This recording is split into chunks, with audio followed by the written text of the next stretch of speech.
I don't have real ID. I'll show you their real ID. Here we have a classic sovereign citizen encounter that perfectly illustrates what happens when ideology meets reality. This Australian driver has been pulled over for driving without a license and refusing to show valid identification. Watch as he tries to argue his way out of basic legal requirements. I don't have reality. I show you their real ID, he claims, whatever that means. The officer remains professional, repeatedly asking for proper What's a crime? You're under arrest. What's a crime? Come on, out of the vehicle. Let's go. Excuse me. Out of the vehicle. You are assaulting me now, okay? You are assaulting me. Let's go. You are assaulting You're me. under arrest. You are assaulting me. Turn around. You are assaulting me. Under arrest. The tension builds as officers realize they're dealing with someone who, sometimes the best backup comes from the most unexpected places. What you're about to witness is the definition of civic duty in action.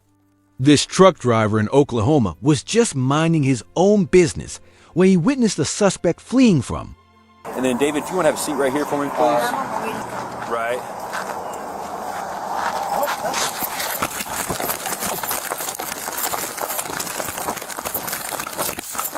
Union 403, pursuit. We're going northbound on Denver. Coming up to 11th Street. Tulsa police officers. Now, most people would just watch from the sidelines, maybe record it on their phone. Bro. Now, homie. That should be wrong. Bro. I'm sorry, homie. Union 403, he's in custody. This next clip is a masterclass in how not to handle being pulled over, especially when you're supposed to be setting an example. Meet Tampa Police Chief Mary O'Connor, caught red-handed driving an unregistered golf cart without proper licensing. Guess what I have? Strawberries with chocolate on them. I'm the police chief in Tampa, she announces, flashing her badge like it's some kind of magical get-out-of-jail-free card. Why don't you have donuts? She asked me why don't I have donuts. After all that chaos, let's take a moment for something that'll warm your heart. This Jefferson County sheriff's deputy encountered a temporarily lost child and decided to share his snack, strawberries and chocolate hummus. It's a simple gesture of kindness that shows the caring side of law enforcement. But then comes the moment that had everyone laughing. Why don't you have donuts? The child asks innocently. Leave it to a kid to call out the most famous police. Stereotype in the most adorable way possible. Now we're diving into the sovereign citizen playbook, and it's about to get intense. This encounter in Myrtle Creek, Oregon shows exactly why these stops are so dangerous for officers. We have Jania Green Case with a concealed firearm, refusing to follow basic safety commands. Watch the officer's tactical awareness as he repeatedly orders her to put her hands on her head so he can safely remove the weapon. But she's not having it. The defiance is clear. This is where sovereign citizen ideology becomes genuinely dangerous. When someone believes they're not subject to laws, they're unpredictable. The officer maintains incredible professionalism. Under pressure, knowing that one wrong move could escalate this into a life or death situation. Notice how she eventually complies when faced with the reality of her situation. The gun is safely removed, but this footage shows why traffic stops are among the most dangerous calls officers face. Sovereign citizens often claim they're just traveling, but when weapons are involved, it's no longer just an ideological debate. It's a public safety issue that requires immediate action. Here's Laura, the poster child for entitled behavior gone wrong. Caught snooping through cars in a hotel parking lot. She's now in full Karen mode, and it's about to get ugly. Instead of explaining herself or showing any remorse, she doubles down with attitude. Call him white trash, she taunts, showing complete disrespect for the officers trying to do their job. This is classic deflection. When caught doing something wrong, attack the people holding you accountable. Notice how the officers remain professional despite the verbal abuse. They've seen this playbook before. Entitled person gets caught, refuses to take responsibility, then tries to make the officers the villains.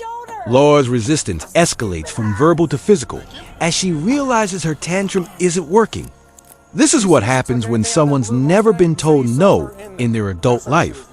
The disorderly intoxication charge is well-deserved here. Sometimes, people need to learn that actions have consequences, and public tantrums don't get you out of trouble.